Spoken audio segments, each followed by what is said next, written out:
Hello everyone, my name is Sachin Wanniarachchi. I'm from Sri Lanka. Currently, I'm attached to the English language teaching unit of the Bhikshu University of Sri Lanka. And the title of my paper is Critical Pedagogy, the Utilization of Political Cartoons as a Means of Educating the ESL Learner of the Language Policy and the Marginalized in Sri Lanka. In my research, I will be talking about, in my paper, I will be talking about the trilingual policy in Sri Lanka, the 1956 Sinhala Only Language Act, how the research participants have interpreted these language policies and the need to shift to a more progressive pedagogic practice in Sri Lanka, where the undergraduate students are made to think critically rather than abiding by a more banking concept of education as Freire posits. Introduction. Although Sri Lankan education is claimed to be one of the finest in Asia, it is debatable whether the education received by the contemporary students is up to date and productive. It is unquestionable that majority of the students in Sri Lanka are unaware of the language policy in Sri Lanka, although teaching about the language policy of a country is imperative, at least during the secondary education.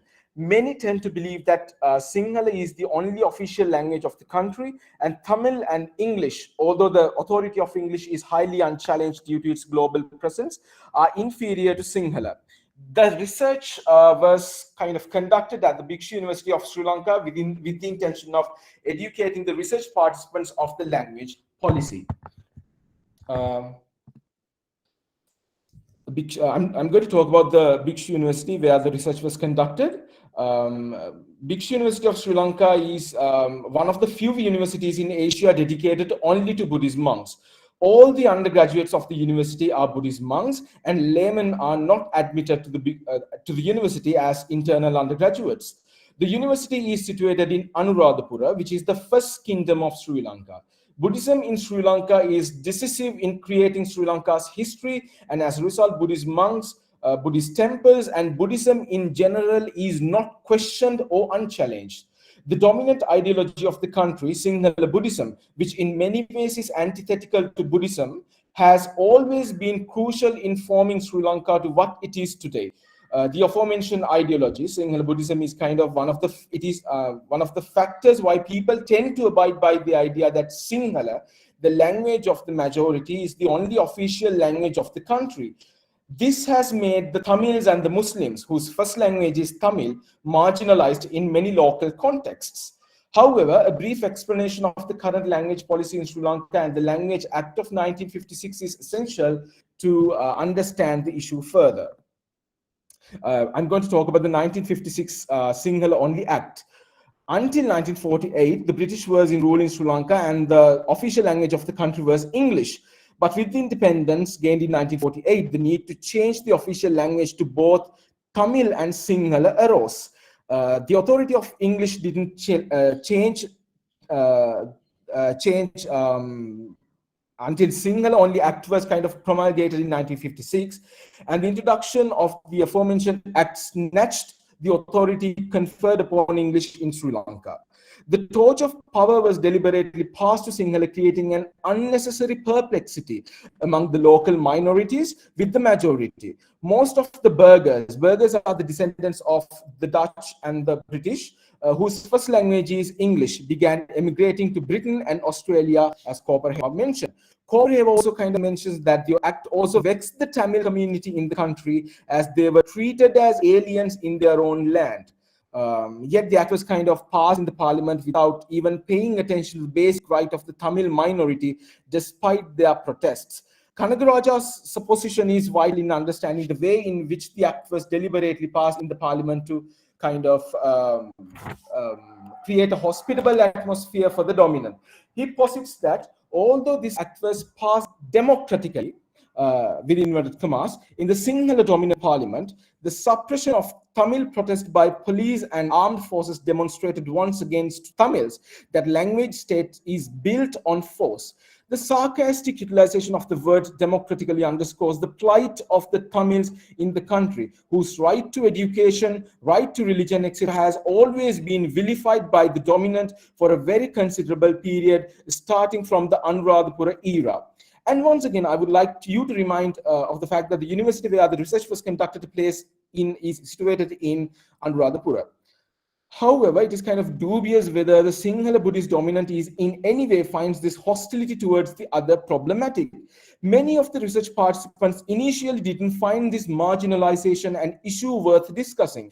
Even today, after the civil war, which successfully, again within inverted commas, ended in 2009, the governments which were elected kind of after the civil war were unsuccessful in establishing the much needed ethnic reconciliation. One misconception that the dominant abide by is that they should take care of the minority. This has provided the dominant with an unofficial legitimization to control the minority, disregarding their identity and realities. It is noteworthy that with the end of civil war in Sri Lanka in 2009, Sinhala nationalism started bolstering its roots further into the areas where Tamil people were residing, like Jaffna, Vaunia, and Kilinochchi. Sinhalization was ubiquitous, and even Buddhist temples were built in areas where Hindus were dominating. Sinhalization is the process by which the Sri Lankan government funded and sponsored settlement of Sinhala people in Tamil dominant regions occur in order to make Tamil minorities. Tracing back to the post-independence in Sri Lanka, it is undebatable that this was the inception of the decadence of bilingual education in Sri Lanka. The status maintained by English was drastically relegated from a language of instruction to a language of unimportance. Tirukandaya postulates that during the British period, English had been the means of social advancement to the habitual Sri Lankan users of English. Yet it's apparent that due to the very substantial influence of English on Sinhala, the politicians of the respective period could not eradicate the impact of English on the public domains of the island as they wished, to seize the suppressed class from using English as a mode of upward social mobility. Their attempt to dislodge English was an utter failure, since they could not prevent English from occupying the power of crucial places in the country.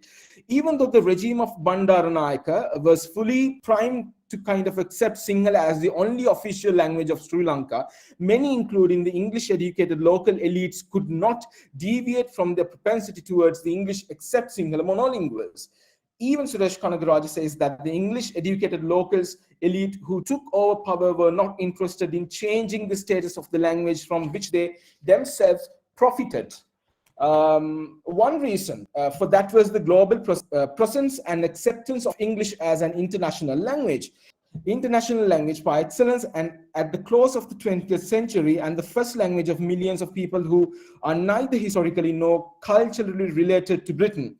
Many were aware, including the respective politicians who initiated the 1956 Language Act, that the repudiation of the act was a threat to their authority. Incorporating nationalist majority in implementing the 1956 Language Act was a mere attempt to have a stable base to the problem.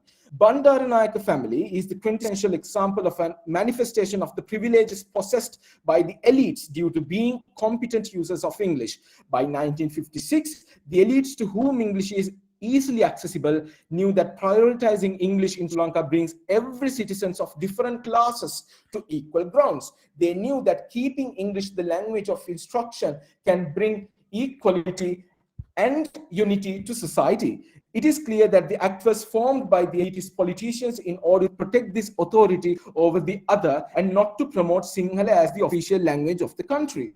If the intention of the 1956 Language Act was to promote Sinhala and prioritize Sinhalese, English would have subsided from the public domains. Instead, the presence of English in the Sri Lankan society remained same, although the act kind of relegated English, stigmatizing it as not important as Sinhala. However, the much-needed integration of the local society was hampered by the political advantages sought by many local politicians. Also, nationalist monolinguals were incorporated and encouraged to implement the Sinhala Only Act to fulfill political needs. It is noteworthy that subsection 12 of chapter 3 of the 1978 Constitution of Sri Lanka clearly states that no citizen shall be discriminated against the grounds of race, religion, or the language.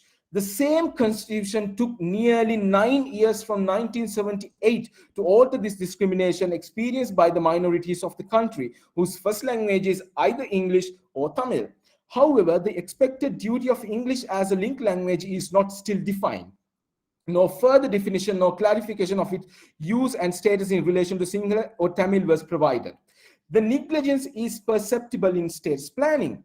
According to Boldorf, there are some aspects associated with the state of second language: their status for their own communicative purposes, their role as second languages as a lingua franca or as a language of instruction, their role as an immigrant or ethnic minority languages, the degree to which promotion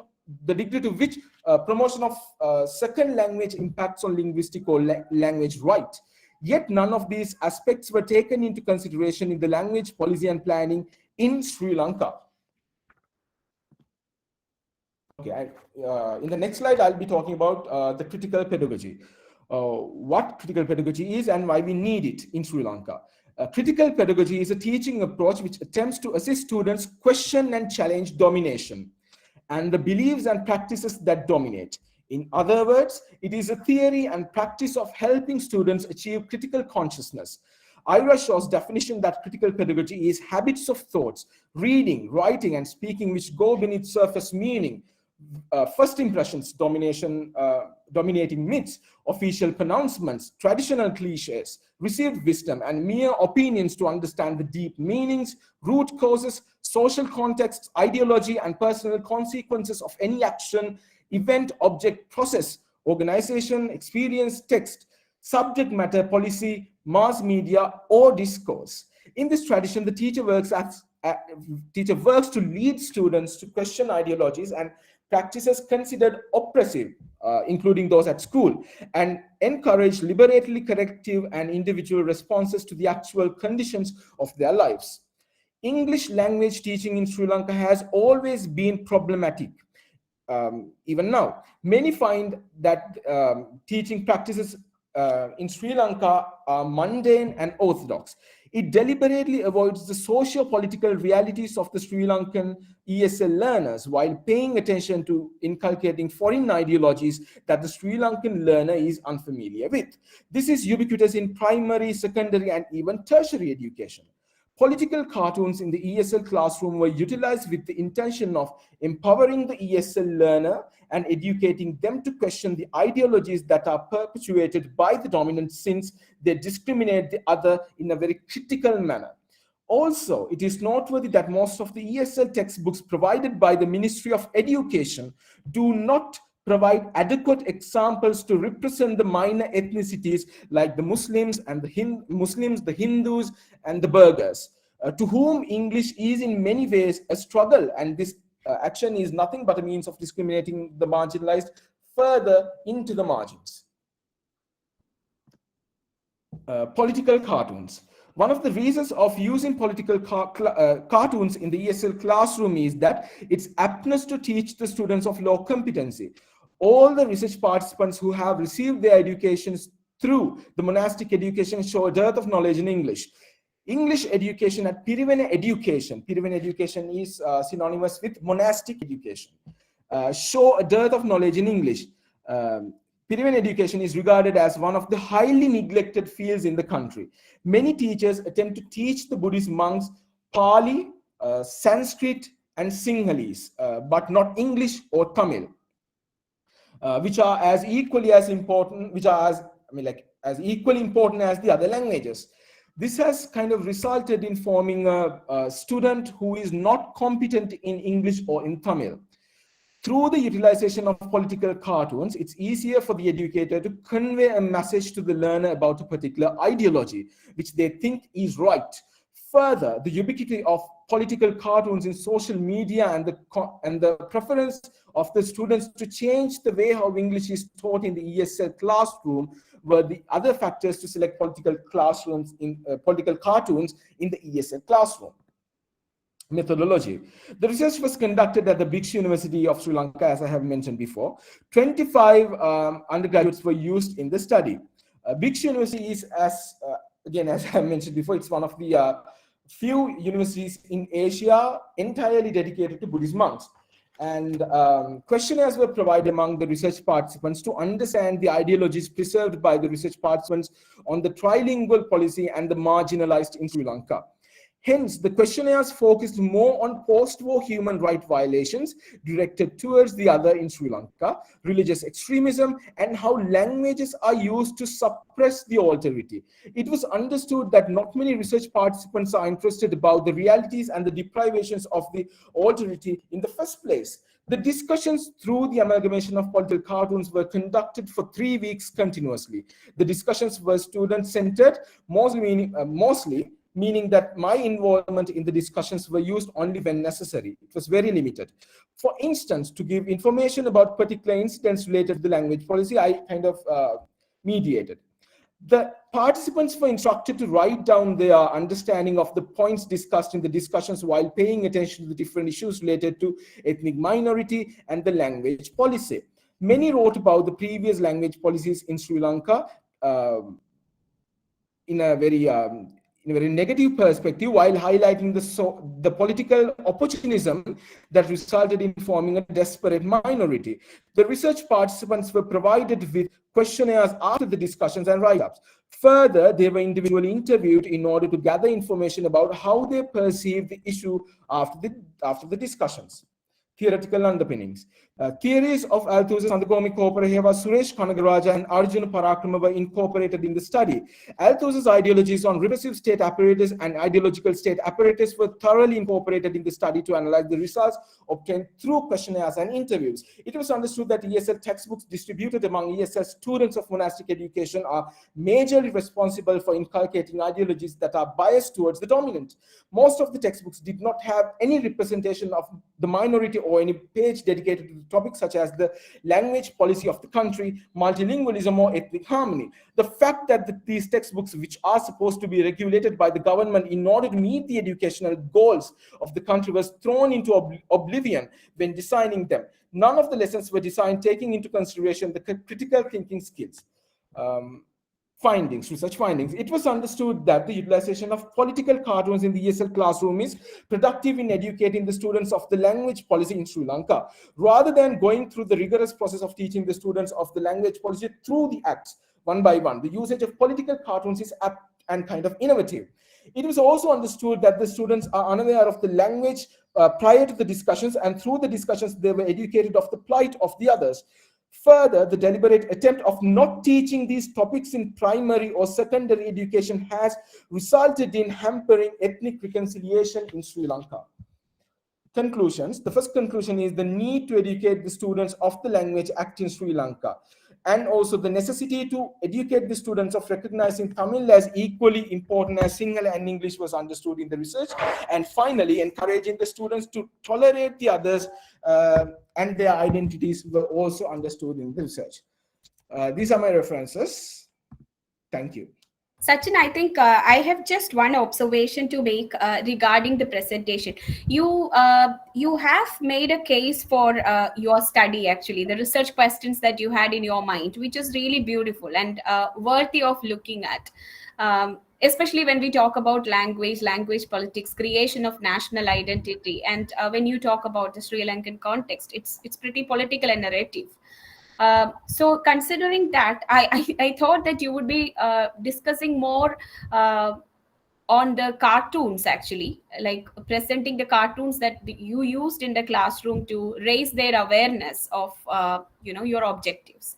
But I couldn't see that. So when you convert it into a paper, you should actually give more weight to the method and then the analysis, the data analysis. And I'm sure that you will be incorporating all the cartoons that you have used, and then how you used it, and how did you trace this outcome, the offshoot that you have given us, or the suggestions that you have made. How do you actually back it up with your data analysis? I know I am a person who is always into research methodology, so I do focus on that, but then that is very important when you are talking about something very political, because you cannot just raise tall claims and leave it uncapped. So what I would like you to do is, when you try to convert it into a paper and try to get it published, nothing, there shouldn't be any loose ends. So you have to actually talk about not only talk about, actually show the political cartoons and discuss how those political cartoons were quite important in raising their awareness, and how did you come to the suggestions that you have already given. So that should be the crux of your paper. All the best. And Thank you. Thank you very much. yeah, I totally enjoyed the presentation. Thank you very much.